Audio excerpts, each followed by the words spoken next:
guys, it's Marcus and Richard today, and our subject is going to be about birds. We're going to be talking about why we chose this topic, what's the problem, what we're going to do about it, and things we learned and encountered during this project. First off, we're going to say why we chose this topic. We chose this topic because when we think about the environment, we think about air, and birds fly in air.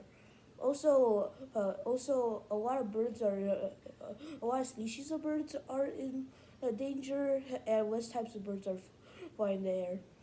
Second, we're going to talk about why this is a problem. First off, 1,500 birds are 1,500 types of birds are close to extinction.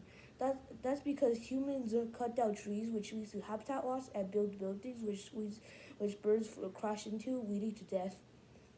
Now we're going to be talking about what is our plan and what's the problem we encountered. Our plan is to make a birdhouse out of a jug.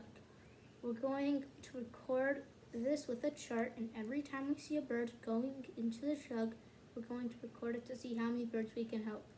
The problems we encountered were making the birdhouse out of the jug because it was hard to cut the plastic, and another thing was getting the birds to go in since it wasn't in a very good spot, so we moved it and then we helped some birds. Thanks for watching.